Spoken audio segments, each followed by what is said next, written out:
This incredible story happened to a huntsman from Russia named Eugen who claimed to have met an Amur tiger face to face. Sit back and be transported to the deep taiga forest where these really amazing animals live.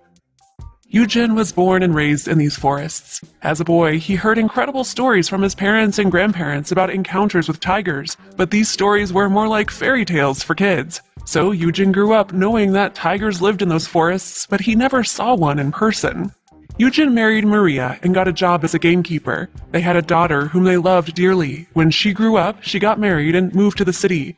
The elderly people were left to live alone, and then Eugen's wife got very ill, and she passed away, never knowing that they would soon have a grandson. The death of his beloved wife was so painful for the man, but realized he had to press on for the sake of his grandson, Ivan. Unfortunately, he was unable to see his daughter and grandson as often as he'd like. Eugen was unable to leave his farm in order to visit them, and she was unable to travel the long distance to visit him due to her job. They only saw each other every couple of years, and Eugen greatly looked forward to these visits. When Ivan was 12 years old, he was extremely interested in everything that his grandfather did. He especially loved when, at the end of the day, before going to bed, his grandfather told him various stories from his youth. One evening, the boy asked his father if he had ever seen an Amur tiger, and Eugen replied that he had not seen a tiger. However, at the boy's noticeable disappointment, he clarified that he had met a tigress. Ivan perked up and settled in to listen to his grandfather's story about meeting the Amur tigress. Eugen began. It was 20 years ago. Your grandmother and I had chickens, geese, ducks, pigs, and cows. There was no time to be bored at all. All day long I took care of them, and your grandmother, my beloved Maria, took care of the garden and the house. The winter was coming to an end. The snow had already melted and buds started appearing on the trees. All of nature was waking up from hibernation. The ground was dry enough in some places that I set out to plant potatoes. After I had been digging for some time, I took a short break to catch my breath. It was then that I noticed some movement in the bushes. When I looked in that direction, it almost looked like some sort of striped animal. However, I thought that I was just imagining things, so I continued on with my work. But then the bushes began to stir again, and I felt eyes on me. A chill ran down my spine, and with growing fear, I turned my head and saw a huge tigress just a few steps away. As an experienced hunter, I realized that I would not have time to escape from her, as she could catch me in just 3 strides. I stood frozen in fear, not knowing what to do next. I noticed that she was wounded, but I wasn't sure what from. After looking me over, she turned and disappeared into the bushes. I intended to run, but my legs did not obey. In the next moment, the tigress reappeared with a cub in her mouth. The tigress took a step towards me and laid the tiger cub on the grass, pushing him with her nose in my direction. Then she disappeared into the thicket of the forest. I stood there for several minutes, afraid to move. I did not know if the tigress had gone or was hiding in the bushes looking at me.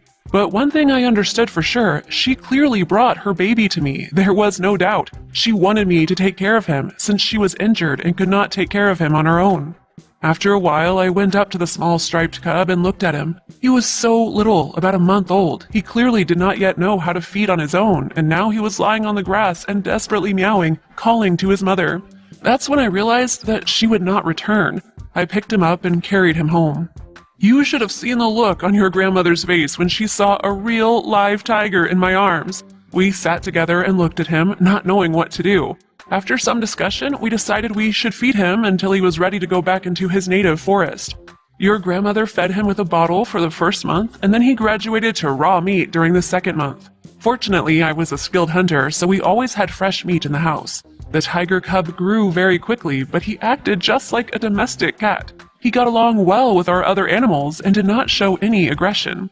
9 months passed. During this time, the cub grew to 115 pounds. It was getting harder and harder to keep him hidden, and we were afraid word would get out that we had an Amur tiger in our home.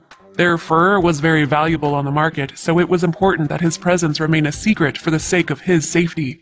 Therefore, no matter how hard it was for us as we had grown attached to him, we knew that we had to release him back into the forest. When I led him into the forest, the cub seemed to understand what was happening. I was worried that he would just follow me back home, but instinct took over and he disappeared into the thicket of the forest after looking back at me one last time. I stood for a long time, a little sad, but mostly happy that he was now in his native home. You're probably wondering what happened to his mother, as I often did, until one day I learned the answer. As you know, rumors spread very quickly in small villages, and the news reached us that poachers were hunting Amur tigers in the forest. They managed to shoot a tigress with 2 cubs. They caught one cub, but the mother grabbed the other cub and ran away. It was this cub that was brought to me to take care of, since she was no longer able to. The poachers said that a furious tigress attacked their camp that night, destroying everything in revenge for her cub whom they so mercilessly stole from her. Nobody saw the tigress again. It is not known whether she was able to escape and survive, or if she died in the forest. But the poachers were arrested and tried to the fullest extent of the law.